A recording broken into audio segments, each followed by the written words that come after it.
حسین یا حسین، حسین یا حسین، دنیا میں ایک نقطہ وحدت حسین ہے، ہر طبقہ بشر کی ضرورت حسین ہے۔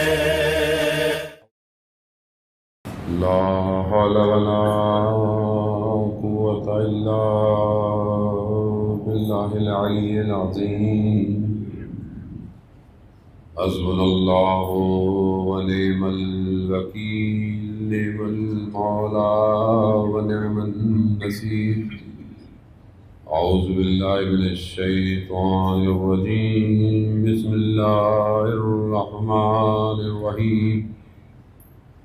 الحمد لله الذي يؤمن الخائفين وينجي الصالحين ويضع المستكبرين ويهلك ملوكا ويستخلف آخرين، والصلاة والسلام على رسول الثقلين محبوب رب المشرقين والمغربين، جد الحسن والحسين، نبينا سيدنا أبي القاسم محمد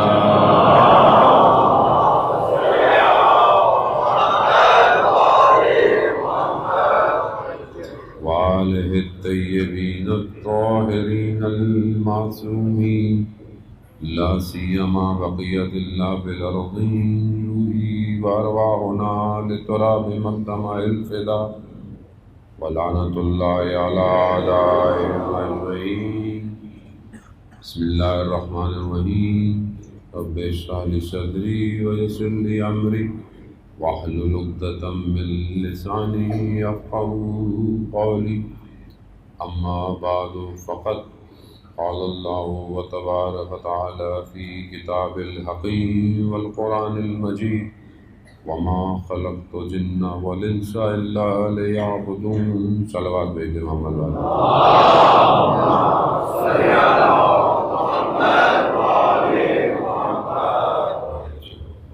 عزاداران سید الشہداء، ایام عزا ہیں اور ماہ سفر شروع ہو گیا ہے۔ یہ وہ مہینہ ہے کہ جب یہ لٹا ہوا کاروان شام پہنچ چکا ہے، اور وہ رستے کی مصیبتیں اور مشکلات جو ہم چند دنوں میں بیان کرتے رہے، اب اپنے اوج پہ پہنچ کر شام میں آئی ہے۔ اور شام کی وہ مصیبتیں جس کا ذکر ہوتے ہوئے میرا چوتھا ماہ کئی سال گریا کرتے رہا۔ یقیناً یہ مشکلات ہمارے لیے بیان کرنا اتنی سخت نہیں ہوتی، لیکن یہ مشکلات جن پہ گزری ہیں وہ بہت سخت ہے۔ یہی غم کھا گیا تھا سید السجاد کو کہ شام میں جب ہوا وہ بہت سخت تھا اہل خانہ کے لیے، اہل حرم کے لیے۔ بہرحال انہیں چند ایام میں جو بھی ہمارے غرائض ہیں، اغراض ہیں، وہ آپ کے ذہن عالی میں منتقل کرنے ہیں۔ بہرحال آج مجلس کافی تاخیر ہو گئی، کوشش ہوگی انشاءاللہ کل جو معینہ وقت ہے اس پہ جو ہے وہ انجام دی جائے۔ عزیزان محترم، کربلا اپنے دامن میں پوری ہستی کو سمیٹے ہوئے ہے۔ کربلا کو ہر سال بیان کرتے رہے، ہر سال کتابیں لکھتے رہے، ہر سال قلم چلتے رہے، مگر پھر بھی کربلا پرانی نہیں ہوتی۔ کربلا ہر سال تازہ ہو جاتی ہے، اور اس کی تازگی کی وجہ یہی ہے کہ وہ ہدف زمانے اور مکان پر محیط نہیں تھا، بلکہ وہ قیامت تک کے لیے معرکہ تھا جس کے لیے امام کربلا پہنچے۔ بہرحال ہمیں بھی مختلف زاویوں سے کربلا پہنچنا ہے۔ اصل ہماری گفتگو کا مقصد کربلا پہنچنا ہے، اور جب ہم کربلا پہنچیں گے تب ہی ہم ظہور کی طرف بڑھیں گے، کیونکہ بغیر کربلا کے ظہور تک پہنچنا ممکن نہیں ہے۔ اس کی سب سے بڑی وجہ خود امام جب ظہور فرمائیں گے تو امام کعبہ کی دیوار کے ساتھ جب کھڑے ہوں گے تو امام جب اپنا تعارف کروائیں گے تو یہی کہیں گے اہل عالم میں حسین کا فرزند ہوں. یعنی امام حسین کو دنیا پہچان چکی ہوگی، اور ہمارا فرض بنتا ہے کہ ہم پوری دنیا کو امام حسین کی شخصیت سے آشکار کریں کہ امام کی شخصیت کیا ہے، اور اس باطن میں جو چھپا ہوا معاملہ ہے اس کی طرف بڑھیں. بہرحال یہ چند روز میں کوشش کروں گا کہ آپ کے اذان عالی میں ان مطالب کو جو ہے وہ منتقل کیا جائے کہ جو بہرحال خود ہمارے ائمہ علیہ الصلوۃ والسلام نے بیان کیے. آج میں ایک حدیث کا کچھ حصہ آپ کی خدمت میں جہاں تک وقت میں گنجائش کی بیان کروں گا. حدیث جو ہے وہ حضرت محمد مصطفیٰ صلی اللہ علیہ وسلم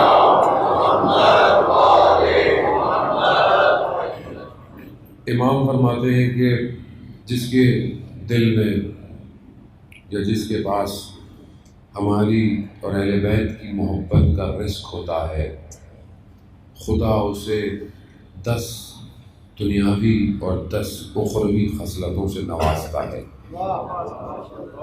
یعنی جس کے پاس یہ رزق ہوتا ہے اسے خدا یہ خصلتیں، یہ خصوصیتیں عطا کرتا ہے، اور جس کے پاس یہ محبت ہو اسے ذرا برابر یہ شک نہیں کرنا چاہیے کہ وہ جنت میں نہیں جائے گا. ذرا برابر یہ شک نہیں. عزیزان محترم، یہ جو رزق ہے، یہ رزق جسے ہم سمجھتے ہیں، جسے دنیا سمجھتی ہے، یہ ظاہری رزق ہے. ایک رزق باطنی ہے، اور وہ باطنی رزق سب کو نصیب نہیں ہوتا. بہت ساری زندگی میں ہم لوگ گلا شکوہ کرتے ہیں، پروردگار تو نے اس کو یہ دے دیا، تو نے اس کو یہ دے دیا، یہ دے دیا. ہو سکتا ہے یہ جو اتنا اس کو دیا ہے یہ اس کی آزمائش کے لیے پروردگار نے دیا ہو، یہ اس کی ظاہر ہے، لیکن ہو سکتا ہے بہت کچھ اور ہو جس سے وہ محروم ہو اور اسے عطا نہیں کیا گیا. شخص آتا ہے امام جعفر صادق علیہ السلام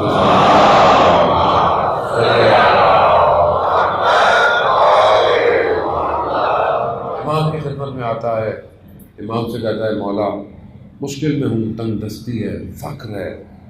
اور ایسا نہیں کہ نہیں ہوتا، صحیح کہتا ہے، نہیں خالی ہاتھ ہوتا ہے، کچھ نہیں ہے. کہا مولا میرے پاس کچھ نہیں ہے. مولا کہتے نہیں ایسا نہیں ہے، تمہارے پاس ہے بہت کچھ. کہا مولا میں حقیقت کہہ رہا ہوں، میرے پاس کچھ نہیں. تو امام فرمایا اچھا پھر ایک معاملہ کرو گے. کہا کیا؟ کہا ہماری محبت کے بدلے میں دنیا کی کوئی چیز خریدو گے. کہا مولا یہ تو ہو ہی نہیں سکتا، آپ کی محبت کے بدلے میں پوری دنیا بھی آ جائے. تو کہا پھر تم فقیر کہاں ہوئے، تم تو دنیا کے سب سے امیر شخص ہوئے. تو اس کا مطلب ہے کہ رزق ایک اور بھی ہے، اور وہ رزق باطنی ہے. وہ رزق ہمارے پاس کتنا ہے؟ اس ظاہری رزق تو ہم بڑی دعائیں کرتے ہیں اللہ کو دیتا ہے، خدا نے جتنا لکھا ہے سب کو ملتا ہے، کوئی گھبرانے کی بات نہیں. لیکن یہ باطنی رزق کس کو کتنا ملا تاریخ میں، اور ہمارے پاس یہ رزق کتنا ہے؟ کیونکہ یہی وہ رزق ہے جو کہ رشد کرتا ہے، جو انسان کو ارتقا دیتا ہے، جو انسان کو سلمان و بوزر و کمبر بنا دیتا ہے. بھائی ان کے پاس کیا تھا؟ اور کوئی ظاہری بہت سارے خزانے تھے؟ نہیں، کوئی چیز ایسی تھی جو کسی اور کے پاس. وہ رزق، اسی رزق کو عزیزان محترم ہم نے ڈھونڈنا. خوب ہم سمجھے کہ یہ ہم سے کیا تقاضا کیا گیا ہے. ہم ظاہر ہے دنیا میں انسان مادے میں ہے، میٹیریلسٹک ورلڈ میں رہتا ہے اور کھو جاتا ہے. انسان اسی ساری چیزوں سے اپنے آپ کو بھی ناپتا ہے، تولتا ہے، سامنے والے شخص کو بھی دیکھتا ہے، اس کو بھی اسی چیزوں سے ناپتا ہے کہ اس کے پاس دنیا کتنی ہے، گھر کتنا ہے، گاڑی کتنی ہے، کپڑے کتنے ہیں، لباس کتنے ہیں. خوب یہ ظاہر ہے، برا نہیں ہے. خدا نے آپ کو دیا ہوا ہے، جتنی آپ کو حیثیت ہے، جتنی آپ کے پاس ہے، جتنی آپ کا اسٹیٹس ہے، بہرحال آپ اس کے حساب سے خرچ کرتے ہیں. لیکن یاد رکھیں اس کے خرچ کرنے میں بھی ایک ظاہر ہے، ایک باطن ہے. اگر آپ اپنے اوپر خرچ کریں گے تو امام کا قول یاد آ جاتا ہے کہ اس دنیا کا کیا کیا جائے جس کے حلال پہ حساب، حرام پر عذاب ہے. حلال پہ حساب ہے، بھئی آپ نے یہ کمایا، کہاں سے کمایا، کتنا خرچ کیا، کہاں خرچ کیا. تو اگر اس ظاہری کو بھی باطن میں کنورٹ کرنا ہے تو پھر ہم اس کو بھی وہاں خرچ کریں جہاں وہ چاہتا ہے. حدیث ہے کہ جو تمہارے پاس رہے گا اس کا حساب کتاب ہے، وہ ختم. لیکن جو تم نے خدا کو دے دیا، خدا کی راہ میں دے دیا، انفاق کر دیا، دے دیا، وہ باقی رہ جائے گا. اب ہم کتنا اس ظاہر سے بھی اس کو دیتے ہیں، اس کے لیے دیتے ہیں، اپنے لیے تو ہر کوئی کرتا ہے، گھر بنائے، چیزیں بنائے، لیکن کتنا ہم دوسروں کے بارے میں سوچتے ہیں. ظاہر مطلب آخری زمانہ ہے، آخری زمانہ ہے. آخری زمانے میں مختلف امتحانات ہیں، اور سب سے بڑا امتحان بعض علماء بیان کرتے ہیں آج کے دور میں، وہ کیا ہے؟ وہ مساوات کا ہے، وہ برابری کا ہے. یعنی خدا نے آپ کو کچھ دیا ہوا ہے، اس کچھ سے آپ کتنوں کو بانٹتے ہیں. ابھی بولو بعض اوقات انسان جذبات میں ہوتا ہے، او جان دے دیں گے مولا، ہم جان دے دیں گے. وہ جان نہیں مانگ رہے آپ سے، مال مانگ رہے. مال دو، مال دو. مال نہیں نکلتا. کیوں؟ میرا کیا ہوگا، میرے بچوں کا کیا ہوگا. بھائی یہ کب کہہ رہے ہیں آپ سب کا ویسا دے دیں؟ آپ کے پاس جو آپ کی ضرورت سے زیادہ ہے وہ آپ کا نہیں ہے، وہ آپ کا نہیں ہے. جو آپ کو اللہ نے جتنے آپ کی ضرورت ہے وہ آپ کا ہے، باقی آپ کا نہیں ہے. ڈھونڈو، یہ کسی اور کے حصے کا خدا نے تمہیں دیا ہوا ہے. اور یہ سخت ہے جانے محترم، آخری زمانے میں امتحان ہی یہی ہے. جیسے آج دنیا کی سچویشن ہے، وائرس کی وجہ سے بہرحال کتنے لوگ فائنینشلی مشکلات کا شکار رہے، کتنے وائٹ کالر لوگ جو بول نہیں سکتے تھے مشکلات کا شکار رہے. یقیناً آپ نے مدد کی، لوگوں نے مدد کی ہوگی، لیکن یہی وہ وقت ہے اس امتحان کو پورا کرنے کا کہ اگر آپ کے پاس 2 دسترخوان پر چیزیں تھیں تو آپ نے اس ایک کو کم کر جس کی دسترخوان پہ کچھ نہیں ہے وہاں جا کے رکھا یا نہیں رکھا. کتنا آپ پریشان ہوئے آج خود اپنی فیملی میں، اپنے دوستوں میں، اپنے اقربا میں، کہ کیا ان کے گھروں میں چیزیں موجود ہیں یا نہیں ہیں. اب یہ کیسے ہم بنے؟ اور ہم مانتے کہ اس کو ہے کہ جب ساحل آتا ہے اور ریت پہ لکھتا ہے مولا میرے پاس صرف میری عزت بچ گئی ہے اور میں مقروض ہوں، تو اس عزت کا خریدار میں نے صرف آپ کو پایا. دوسرے امام کے پاس شخص آیا، امام نے دیا اور امام کہتے ہیں تو اور اچھے وقتوں میں آتا تھا ہم تجھے اور دیتے، لیکن یاد رکھنا اپنی عزت کبھی کسی کو نہیں بھیجنا. امام کیسے دے رہا ہے؟ سائل آتا ہے سید الشہداء سے مانگتا ہے، امام دروازے کے پیچھے سے دیتے ہیں. کیوں؟ تاکہ دیتے وقت اس کی آنکھوں کی شرمندگی میں دیکھوں. کہاں ہے یہ سب؟ یہ روایتیں کس کے لیے ہیں؟ یہ حدیث کس کے لیے؟ یہ واقعات کس کے لیے؟ اگر میں عمل نہیں کروں گا تو کس کے لیے یہ سب؟ عزیزان محترم، یہی زندگی کی خاصیت ہے. ہم بعض اوقات اہل بیت کی بہت سی چیزیں تو ہاں ہے، لیکن جب اپنے عمل پہ آتے ہیں تو اہل بیت ہے ہی نہیں. آپ اس گھرانے کو دیکھیں، اس گھرانے کی شادیوں کو دیکھیں، ان کی شادیاں دیکھیں. پوچھا رسول خدا نے جب اپنی بیٹی کی گھر آئے شادی کے بعد، ازدواج کے بعد ان کے گھر آئے، دیکھا بیٹی پرانا لباس پہنی ہوئی ہے. کہا بیٹی نیا لباس کیوں نہیں پہنا ہوا؟ کہا بابا پہنی ہوئی تھی. سائل آیا تو دے دیا. کہا تو بیٹی پرانا دے دیتی. کہا بابا آپ کی بیٹی ہوں، آپ سے جب کسی سائل نے مانگا تھا تو آپ اپنا پیراہن اتار کے دے دیتے تھے اور خود کچھ کمبل اوڑھ کے گھر آ جاتے تھے. اب میں آپ سے بڑھ تو نہیں سکتی تھی تو میں نے اپنا نیا لباس دے دیا.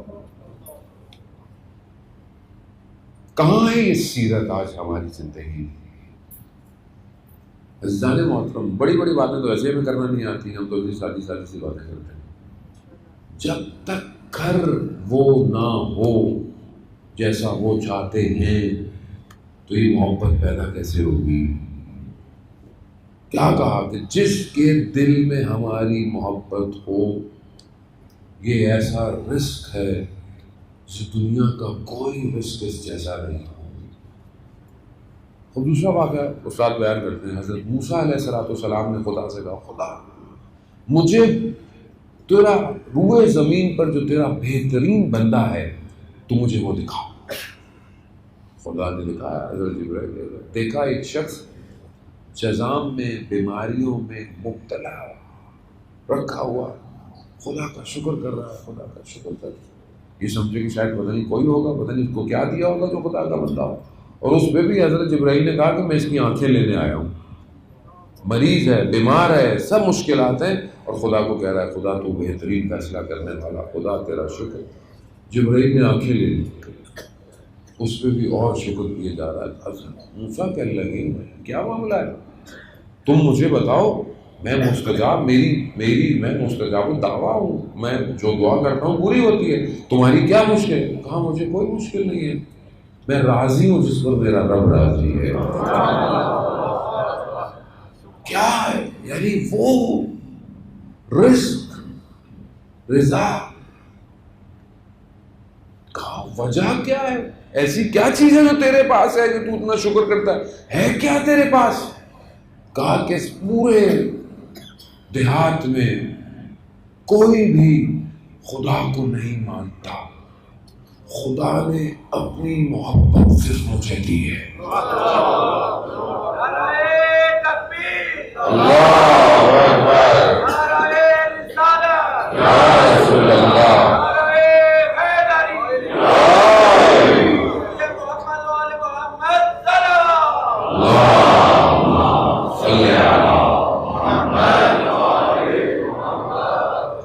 خدا نے اپنی محبت مجھے دی ہے، کسی کو نہیں دی، تو میں کیوں نہ اس کا شکر کروں؟ جو میرے پاس ہے وہ کسی کے پاس ہے ہی نہیں۔ کیا ہے؟ رزق کے بات نہیں، یہ رزق میری زندگی میں کہاں ہے؟ میری تو دعائیں ہوتی ہیں، مجھے گھر دے دے، گاڑی دے دے، مانگے اچھی بات ہے، مانگے یہ مل جائے، بینک بیلنس اتنا ہو جائے، یہ ہو جائے، وہ ہو جائے، اچھی بات ہے، لیکن کبھی مانگا خدا مجھے رات کی تنہائی میں مناجات سکھا، مجھے لمبے سجدے عطا کر، مجھے قرآن کی تلاوت میں لذت دے۔ کیا ہے میرے پاس میں؟ پھر میں کیسے کہتا ہوں کہ میرے دل میں ان کی محبت ہے؟ وہ کون ہے؟ خدا جب ان کی تعریفیں کر رہا ہے، خدا کہہ رہا ہے نا یہ ذکر ہے، اذکار ہے، تو وہ کہتے ہیں ہم ہیں۔ قرآن کہتا ہے الا بذکر اللہ تطمئن القلوب، آگاہ ہو جاؤ، اللہ کا ذکر دلوں کو اطمینان دیتا ہے۔ تو کیا فرمایا امام نے؟ کہا نحنو ذکر اللہ، ہم اللہ کا ذکر ہیں۔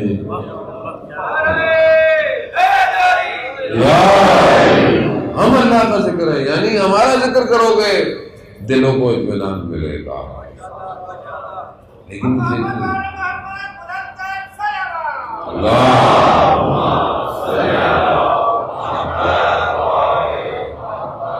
عزیزان محترم، یہ ذکر کہاں ہے؟ یہ جو ذکر ہے، یہ ذکر کہاں ہے ہمارے پاس؟ کتنا ذکر ہم کرتے ہیں؟ کون سا ذکر ہے جو کائنات میں ہو رہا ہے؟ یسبح للہ ما فی السماوات و ما فی الارض، دنیا، کائنات، زمین، آسمان کیا کر رہی ہے؟ تسبیح کر رہی ہے۔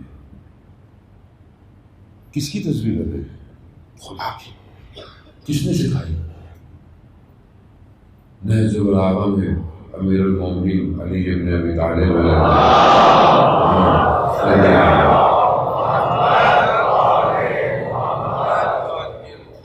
مولا فرماتے ہیں کہ پروردگار نے جب امتحانات میں ان چیزوں کو خلق کیا، نور کی حالت میں، کہا خالق نے ہمیں نور کی حالت میں عرش پہ خلق کیا، ہم عرش پہ نور کی حالت میں تھے، جب ملائکہ نے ہمیں دیکھا اس سے پہلے کہ کچھ سمجھتے ہم نے تسبیح اور تمجید شروع کر دی.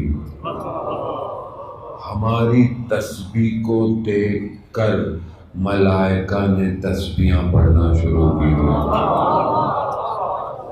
اب سمجھ میں آیا جو کائنات تسبیح پڑھ رہی ہے وہ کس نے سکھائی؟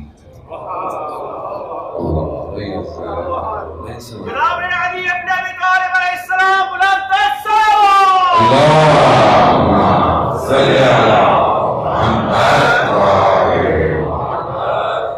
یہ انہوں نے سکھائی ہے تسبیحاں.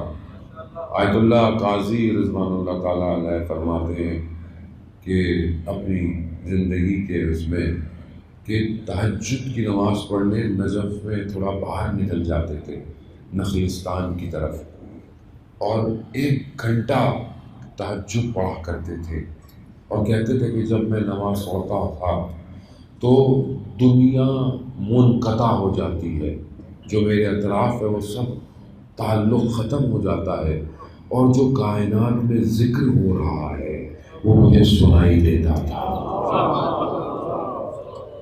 یسبح للہ، تسبیح، سب تسبیح پڑھ رہے ہیں، سب تسبیح، ہمارا وجود تسبیح پڑھ رہا ہے، ہمیں آواز نہیں آتی.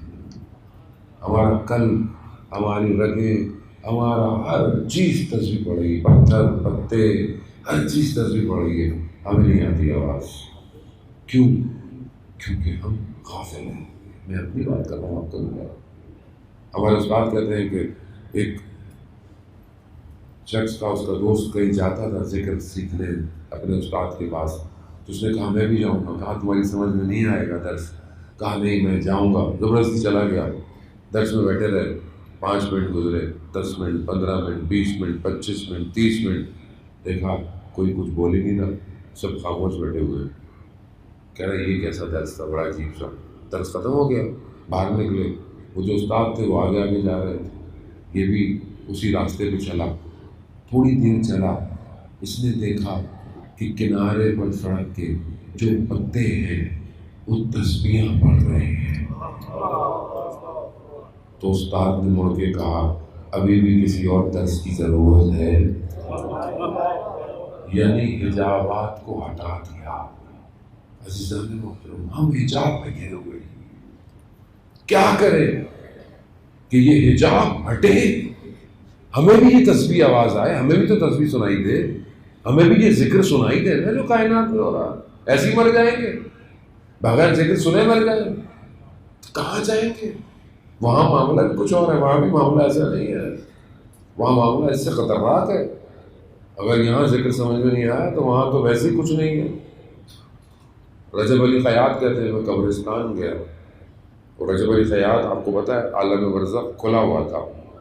دیکھا میں نے ایک قبر میں ایک نورانی سا چہرہ جوان ایک قبر کے اندر چلا گیا، اور تھوڑی دیر بعد میں نے دیکھا بڑی خوشبو ہے قبرستان. پھر دیکھا تو ایک سیاہ رنگ کا کتا، اس کی وجود سے اتنی بدبو تھی، وہ بھی اسی قبر میں چلا گیا. کچھ دیر بعد وہ جو اندر جوان گیا تھا بری حالت میں باہر آیا. تو میں نے اس سے پوچھا کہ ماجرا کیا ہے اس قبر میں؟ کہا کہ میں اس کا نیک عمل تھا، میں اس کی قبر میں اسے بچانے گیا تھا، لیکن اس کا برا عمل مجھ سے زیادہ تھا، وہ قبر میں آ گیا اور اس نے مجھے باہر نکال دیا. قبرستان ہے، اصل برزخ ہے، عالم برزخ ہے. ہم خود اس کو بنا رہے ہیں اپنی زندگی میں، وہ بن رہا ہے. ایسا نہیں کہ مریں گے تو جائیں گے، نہیں ہے، ابھی موجود ہے. میرا بھی برزخ ہے، آپ کا بھی برزخ موجود ہے. آپ میرا برزخ نہیں دیکھ سکتے، میں آپ کا برزخ نہیں. ہو سکتا ہے لوگ بیٹھے ہوں جو میرا برزخ دیکھ رہے ہو، میں نہیں دیکھ سکتا آپ کا برزخ. کیوں؟ کیونکہ میری آنکھ میں پردہ ہے غفلت کا. جن کے دل کی آنکھ کھل جاتی ہے وہ سب دیکھ لیتے ہیں. اسی لیے دعا عرفہ میں میرے مولا نے فرمایا اندھی ہو وہ آنکھ جو تجھے نہ دیکھ سکے. تو کون سی آنکھ ہے؟ یہ تھوڑی دیکھے گی، یہ باطن دیکھے گا۔ تو اب میرے باطن میں کیوں نہیں دیکھ پا رہا میں؟ کیا رکاوٹیں ہیں عزیزان محترم بھائی؟ حدیث کہتی ہے کہ 10 خصلتیں دنیاوی ہیں کہ جس کو محبت سے رزق باطنی ہو خدا دیتا ہے دنیاوی۔ پہلی خصلت کیا ہے؟ کہ وہ شخص زاہد ہوتا ہے، زہد اختیار کرتا ہے۔ زاہد کی تعریف کیا ہے؟ زاہد کی تعریف جو ہم لوگ دنیاوی طور پہ کرتے ہیں کہ دنیا کو چھوڑ دے آدمی، کنارے پہ چلا جائے، وہ زاہد ہے، جبکہ یہ تعریف نہیں ہے اس کی۔ زہد کی تعریف یہ نہیں ہے کہ دنیا ترک کر دو، بلکہ دنیا ہو دل دنیا میں نہ ہو۔ زہد کی تعریف یہی ہے ظالم محترم۔ روایات یہی کہتی ہیں کہ زہد یعنی دنیا کی کوئی بھی چیز تمہیں مل جائے تو تمہیں خوشی نہیں ہوگی، تمہارے چہرے پر مسکراہٹیں نہ ہو، اور دنیا کی کوئی چیز تم سے چھن جائے تو تم پر کوئی حزن طاری نہ ہو، کوئی غم طاری نہ ہو۔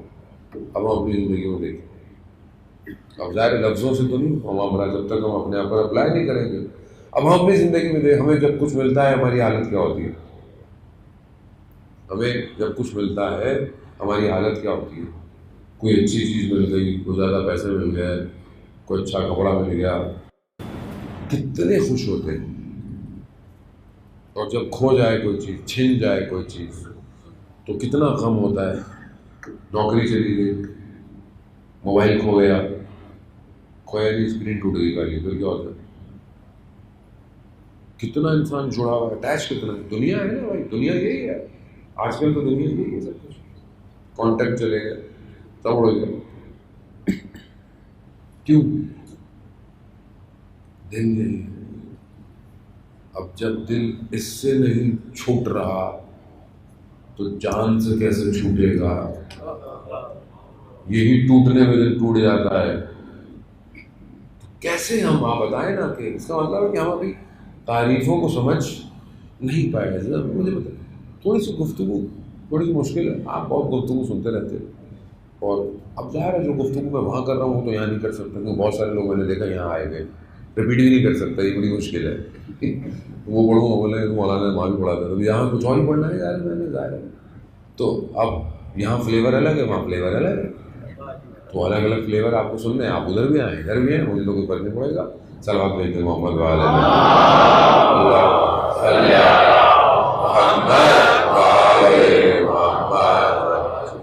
عزیزان محترم، خوب یہ کیسے چھٹے کہ کچھ ملے خوش نہ ہو، کچھ چھن جائے کچھ فرق نہ پڑے؟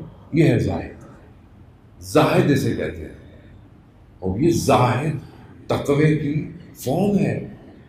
تقوی پہلی چیز ہے، پھر ورا ہے، پھر زہد ہے۔ زہد بالکل اوپر ہے، سپرلیٹو ڈگری ہے تقوی کی۔ یہ میری زندگی میں پریکٹس کریں جانے محترم۔ کب کریں گے پریکٹس؟ پہلی خصلت ہے یہ۔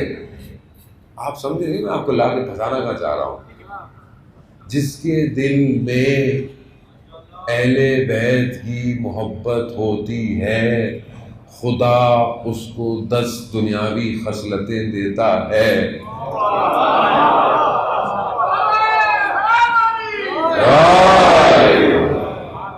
پھنسا رہا ہوں میں آپ کو، یعنی آپ نہیں سمجھا، مولانا بڑی خوش باتیں کر رہے ہیں، خوش نہیں کر رہا، پھنسا رہا ہوں میں آپ کو۔ صلوات بھیجتے محمد والے۔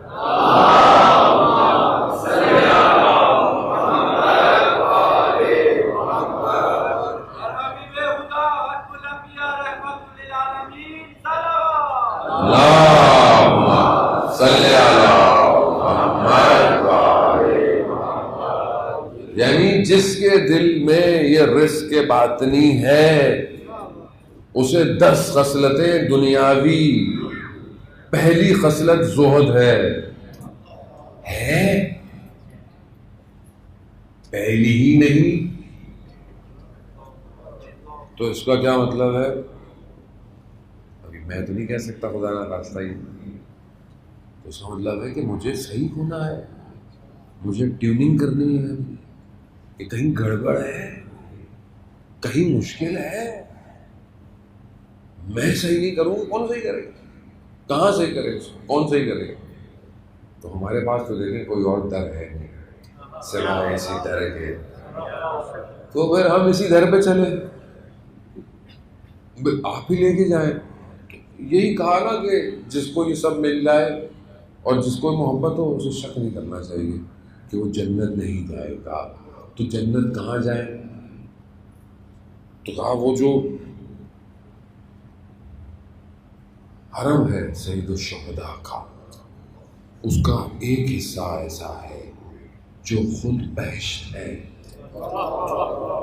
جو جنت ہے، اور جنت یہی ہے، جانا نہیں ہے، یہی جنت ہے، بس اس باطن حرم میں داخل ہونا ہے۔ حرم ہے لیکن اس کے باطن میں داخل ہو جاؤ، جنت میں چلے جاؤ گے، یہیں چلے جاؤ گے، ابھی وہاں جانے کی ضرورت نہیں ہے۔ کیوں؟ کیونکہ جنت کے باغوں میں سے ایک باغ ہے، رضوان ہے، جنت کا بھی سب سے اعلیٰ مقام ہے۔ روز قیامت سب سے بلند جو بہشت میں مقام ہے نا، وہ اصحاب امام حسین کا ہے، سب سے بڑا مقام، یعنی ایسا مقام ہے کہ جس مقام کو جب تعریف کرتے ہیں تو کیا مقام ہوگا؟ یہ سارے صحابی، یہ سارے شہداء کربلا کے ہر وقت پورے وجود سے امام کے نور کو دیکھ رہے ہیں، امام کے نور کو دیکھ رہے ہیں، اور اتنے محو ہوں گے کہ جنت کی باقی نعمتیں یہ تمنا کریں گی کاش ہمیں دیکھ لے، کاش سے ہمیں دیکھ لیں، مگر کہ نگاہ نہیں ہٹائیں گے۔ کیا ہے مولا، ایسا کیا ہے؟ کہا ہماری وادی میں آؤ، ہمارے حرم میں آؤ، ہمارے باطن کی طرف متوجہ ہو، ہم تمہیں یہاں لے آئیں گے۔ معاملہ سنگین ہے، معاملہ ہم مادے میں پھنسے ہوئے ہیں، ہم تو ظاہر ہر چیز کو مادے سے چیک کرتے ہیں، بیلنس کتنا ہے، یہ کتنا ہے، وہ کتنا ہے، یہ کیا ہے، وہ کیا ہے، یہ کتنے کا، وہ کتنے کا، کتنا یہ ہوا، اتنا ہی ہوا، چیز ہم ایسے ہے۔ ادھر معاملہ کچھ اور ہے، ادھر معاملہ باطن میں ہے، اندر ہے۔ کیا ہے ایسا کہ زہیر ابن کین جب حضرت مسلم کی شہادت ہوئی تو امام نے کہا کہ یہ سب ہونا ہے، جانا ہے تو جاؤ۔ تو زہیر کیا کہتا ہے؟ ان واقعاً زہیری ہونا چاہیے انسان کو۔ کیا کہتا ہے زہیر؟ کہتا ہے مولا اگر دنیا کی نعمتیں، ساری نعمتیں، دنیا کی عیش عشرتیں اگر دائمن ہوتی، ہمیشہ کے لیے ہوتی، یعنی کیا؟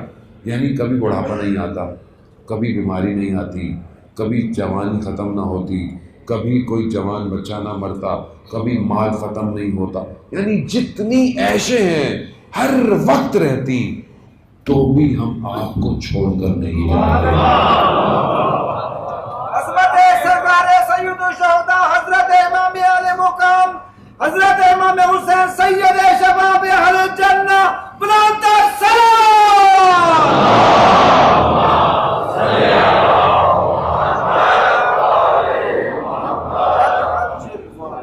جانے ہوتا ہوں یعنی کیا؟ یعنی اس کا مطلب ہے کہ کوئی چیز ایسی ہے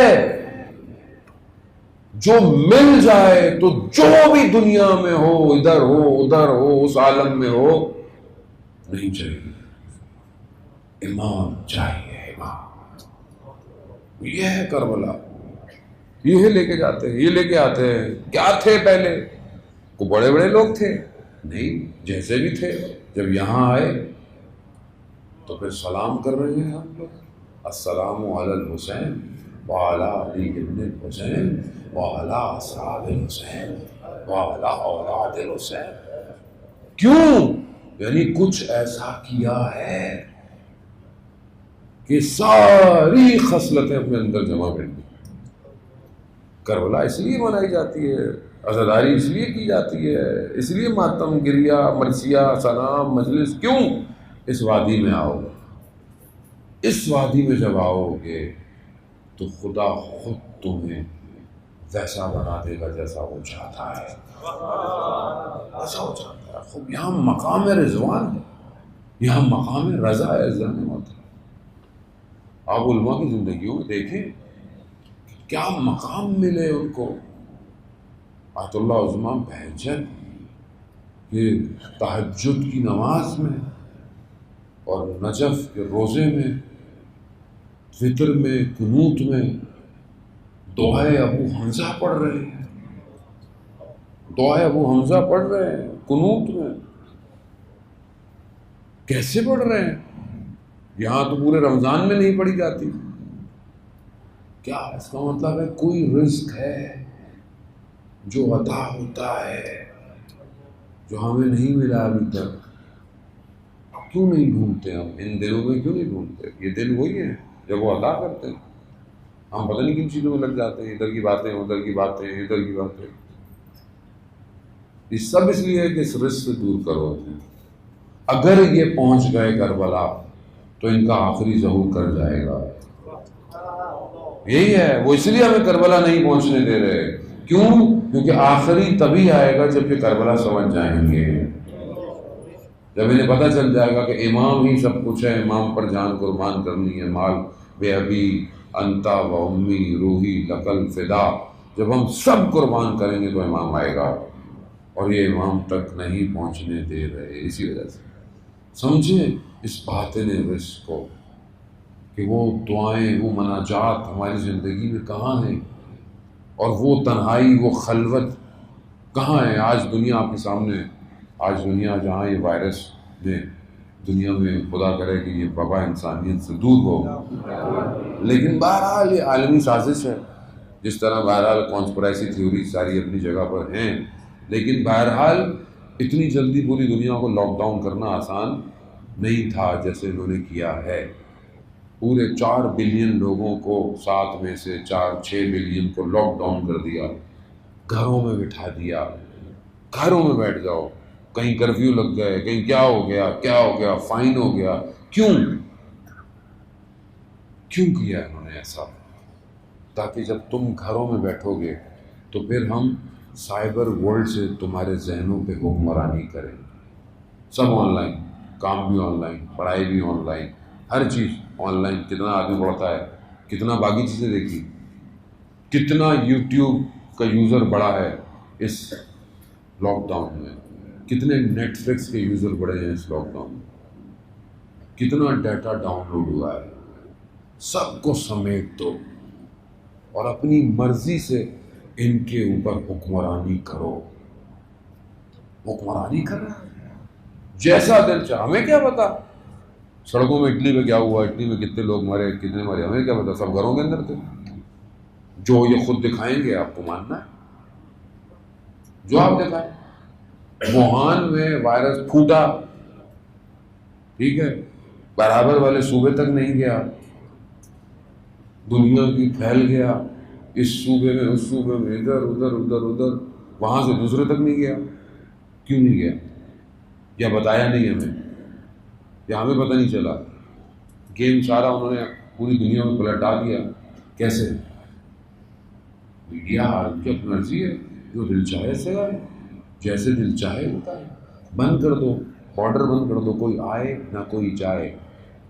کیوں کیا انہوں نے ایسا؟ کیوں کیا؟ وہ دیکھنا چاہ رہے تھے ہم کیسے ان سب کو کنٹرول کر سکتے ہیں۔ کیوں؟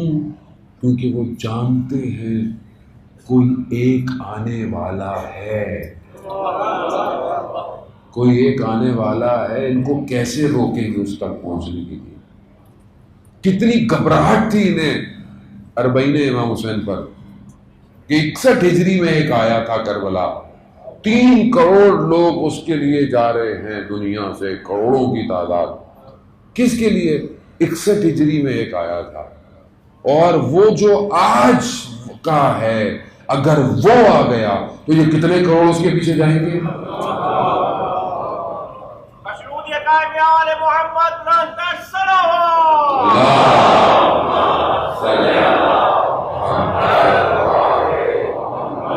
عزیزان محترم، خوب یہ ظاہر ہے یہ پریشانی کیوں ہے، آپ کیا سمجھ رہے ہیں؟ ہمیں تو ایسے کچھ نہیں پتا ہوتا، ہمیں تو ایسے یہ نہیں پتا ملک میں کیا ہو رہا ہے، دنیا میں کیا پتا ہوگا.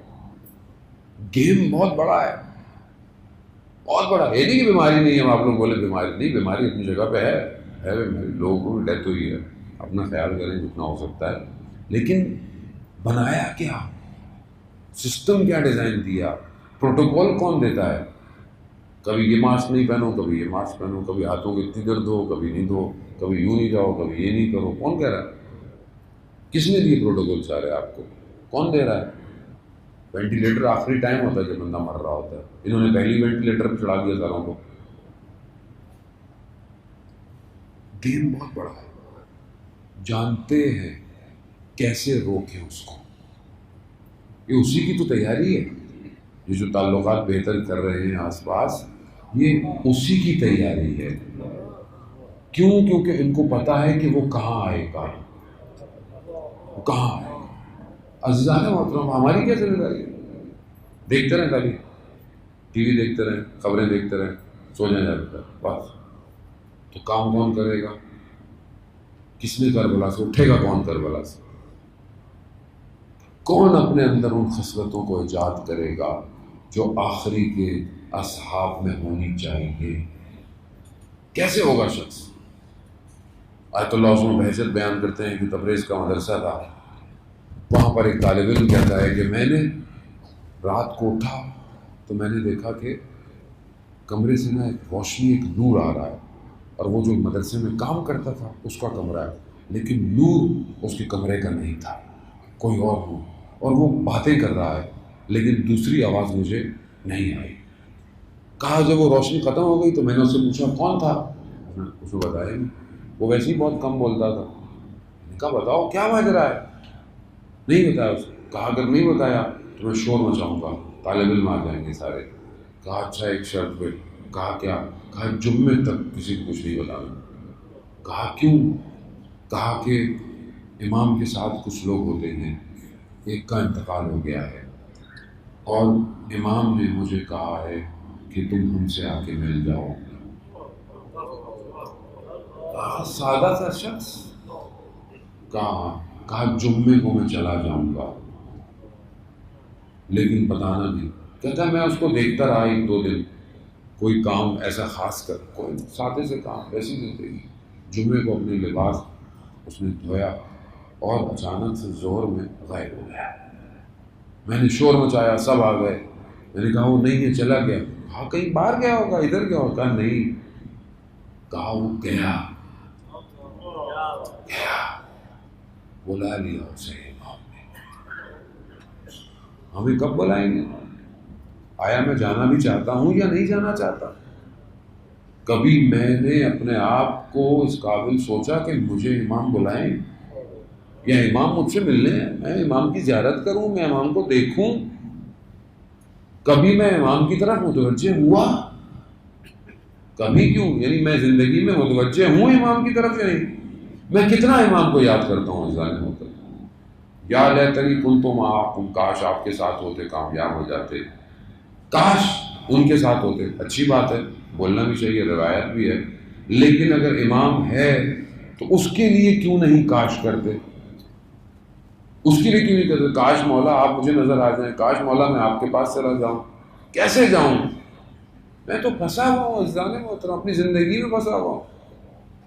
جب کوئی عالم کوئی کام کہہ دیتا ہے، ارے مولانا صاحب زندگی ہے، بڑا ٹریفک ہے، بڑا یہ مسئلہ ہے، آپ کو کیا پتا، نوکریوں کے مسئلے ہیں، گھر کے مسئلے ہیں، بچوں کے مسئلے ہیں. یقیناً مسئلے ہیں، لیکن آمادہ تو رہنا ہے نا. امام آپ کے سارے مسئلے ختم ہوں گے تو امام آئیں گے کیا؟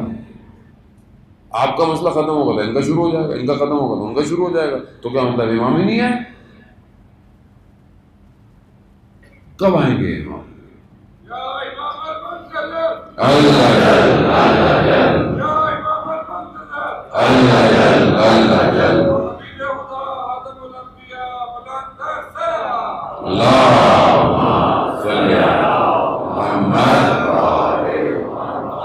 جانے محترم خوب اس طرح تو کبھی بھی نہیں آئیں گے امام، اور امام آئیں گے تو کیا میری پریشانیوں کو دور کریں گے؟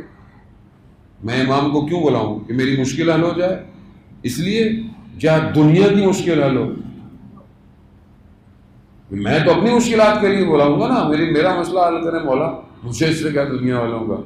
تو اس کا مطلب ہے میں کربلا نہیں پہنچا، کربلا جو پہنچے تھے وہ اپنا سب چھوڑ کر آئے تھے، اپنی ملکیت، اپنی اولادیں، اپنا گھر سب چھوڑ کر آئے تھے،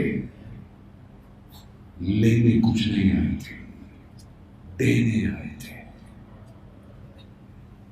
کربلا یہی تو درس دیتی ہے۔ ہم نے کربلا سے کیا درس لیا؟ عراق ایران کی جنگ تھی، 13 سال کا بچہ تہران پہنچا شمال سے، بسوں میں دھکے کھاتا، کہاں پہنچا؟ پریزیڈنٹ ہاؤس، پریزیڈنٹ نکل رہا ہے، دیکھا شور ہے، پریزیڈنٹ کون ہے؟ سید علی خامنائی، اس ٹائم پریزیڈنٹ تھے، نکل گئے، دیکھا شور ہے سیکیورٹی پہ، کہا کون ہے؟ کہا بچہ ہے، کہا پہلے کہتا ہے مجھے پریزیڈنٹ کی زیارت کرنی ہے، مجھے بات کرنی ہے، تو ان کا وقت ہے، بلاؤ، کیا کہتا ہے؟ بچہ ہے، رو رہا ہے، انہوں نے مجھ سے نام کیا ہے؟ نام بتایا، کہا کہاں سے ہو؟ کہا اس کی مادری زبان میں کچھ جملہ بولا، خوش ہو گیا، کہا کیسے آنا ہوا؟ کہا یہ جو ممبر سے پڑھے جاتے ہیں مسائل کہ ایک 13 سال کا بچہ تھا اور اس سے پوچھا گیا موت تمہارے لیے کیا ہے، تو کہتا تھا کہ موت شہد سے بھی زیادہ میٹھی ہے۔ کہتا ہے جو پڑھائی، کہتا ہے یا یہ مسائل بند کروا دیں یا پھر ہمیں جنگ میں جانے دیں۔ یہ ہے کربلا، یہ ہے کربلا، کربلا یہ سکھا ہے۔ کہا نہیں چھوٹے ہو تم، ابھی اسکول جاؤ، کہا نہیں، کہا یہ مسائل بند کریں یا ہمیں جنگ میں جانے دیں۔ کہا لکھ کے دیا کہ اس کو بھیجو، یہاں جاتا ہے، شہید ہو گیا بھائی۔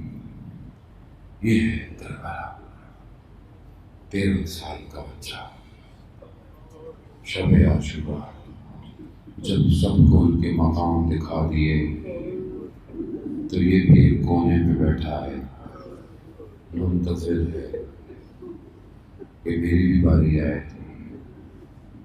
تو کہا چچا جان ہماری باری نہیں آئے گی؟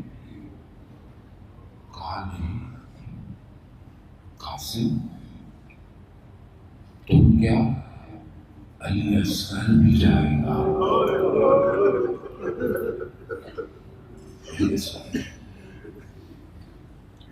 بنی ہاشم ہے نا، باغیرت ہے، غیرت مند ہے، کیا کہا؟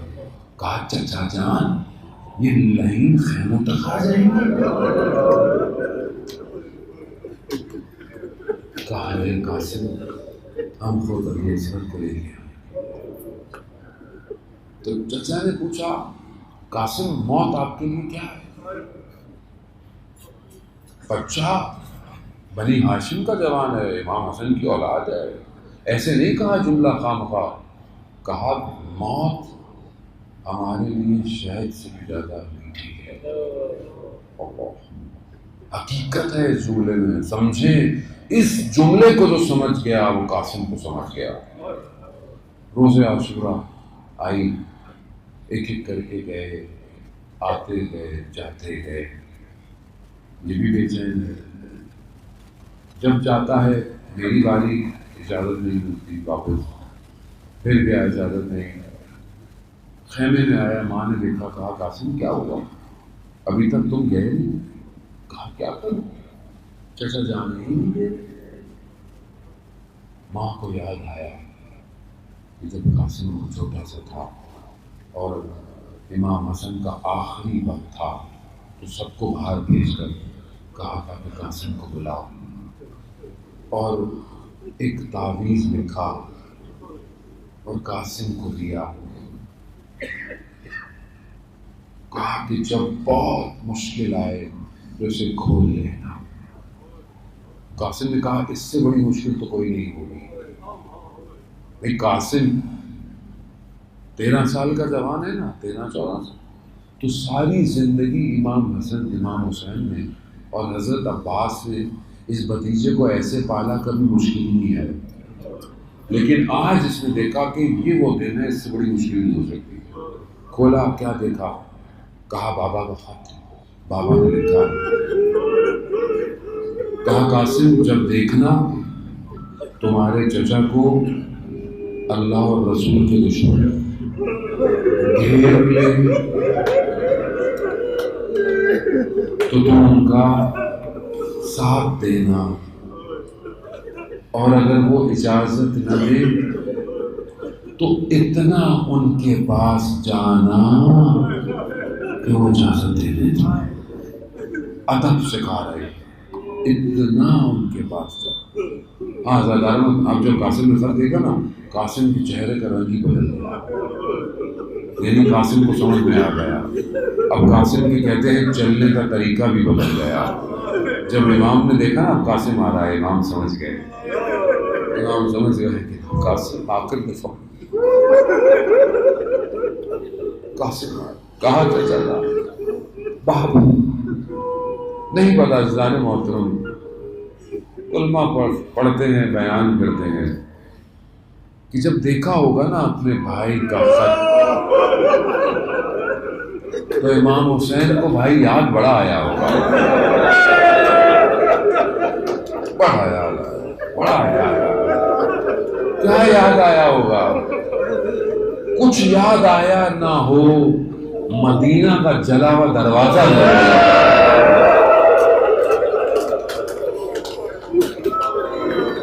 بھائی کے ساتھ ہے نا، بھائی کے ساتھ نہ جانے کیا کیا یادیں ہوں گی. یاد آیا ہوگا، باپ کا جنازہ بھی یاد آیا ہوگا، کلیجے کے ٹکڑے تش میں آتے ہوئے بھی یاد آیا.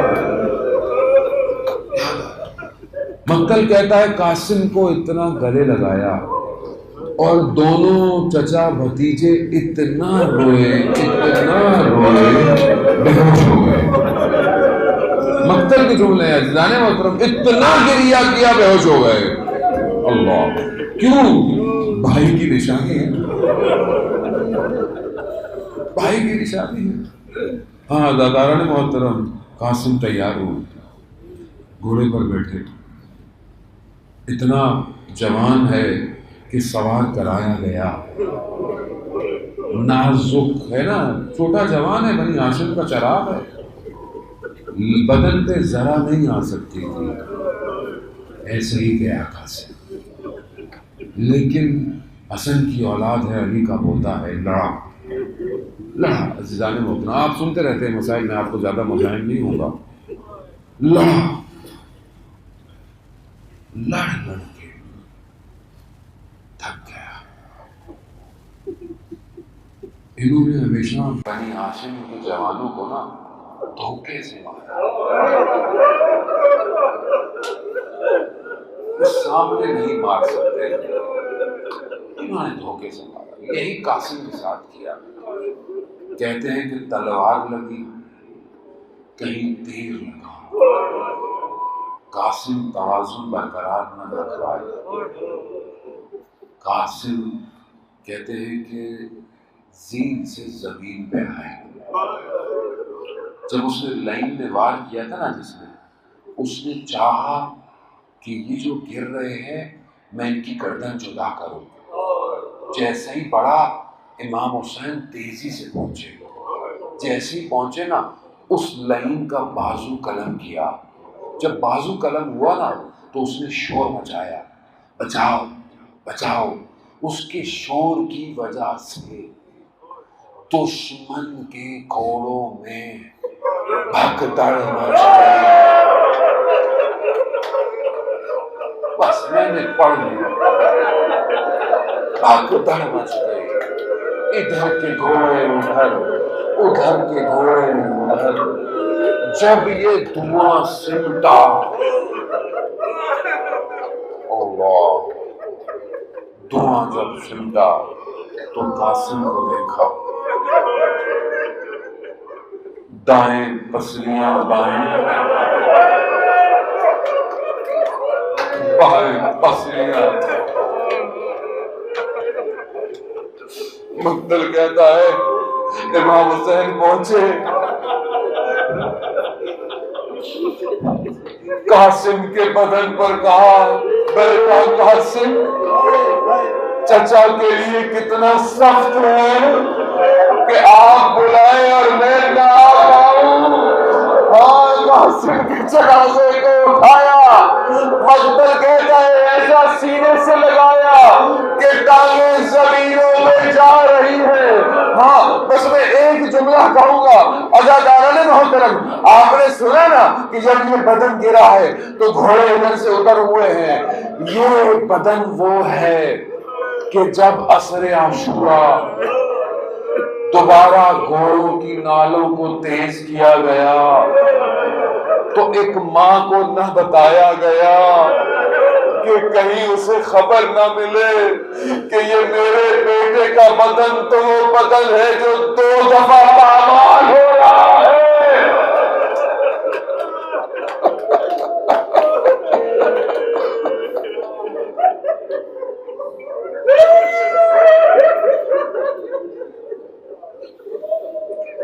الا لعنت اللہ علی القوم الظالمین وسيعلم الذين ظلموا أي منقلب ينقلبون۔